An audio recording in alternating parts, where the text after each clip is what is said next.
जय जगन्नाथ भाई मैंने आजिकार भिडियो बनैबार सबुठ मूल कारण हूँ जो बांग्लादेश उपर जो चली हिंदू मानकर उपर जो अत्याचार होता मुस्लिम मान द्वारा ताकू नहीं मु बारंबार एत भिडियो देखा पर निजको भितर कंट्रोल कर पारे नहीं। मोर स्टूडेंट माने छात्र माने अच्छी बहुत पिला जो माने मुस्लिम भी अच्छा हिंदू अच्छा किंतु एमती एपरिका सिचुएशन देखिकी मु निजको मर्माहत फिल करुच्ची जदि आज बांग्लादेश रे ए सिचुएशन हो पारुची तेबे मते तो लगुच किसी दिन पर भारत में मध्य सिचुएशन हो पारिबो जदि बांग्लादेश रे थिबा अल्प संख्यक हिंदू पाखापाखि 1 कोटी लोक माने जदि से माने निजको सुरक्षित मन करि पारनाहांती ताले आमे मध्य आ किछि दिन पर जदि हमर संख्या कमी जाए तेबे आमे मध्य निजको एटी सुरक्षित मन करि पारिबा नाही। तो एवं ओडिशा रे जो मात्रा रे बांग्लादेशी मुसलमान मानकर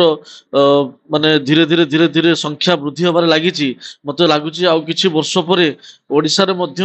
हिंदू अल्प संख्यक होई जिवे आ मुसलमान बहु संख्यक होई जिवे। भाई माने जहाँ भी हो गोटे कथा होची भाई कि हमको हमरो सम्मान रो सहित बंचिबार अछि।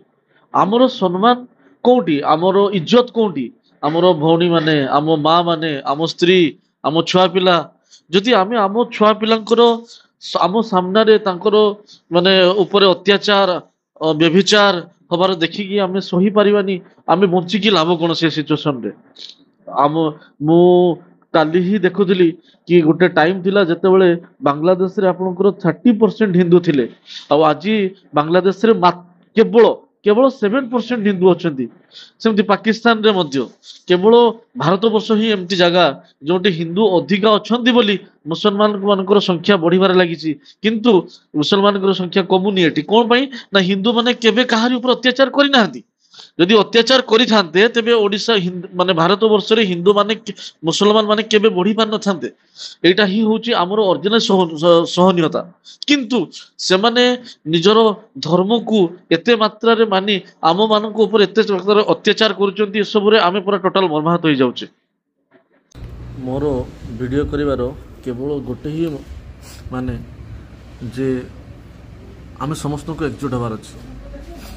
कहारी एगेंस्ट नुहे निज पाई समस्ते शांति रे बंचिया दरकार प्रत्येक लोक शांति रहा दरकार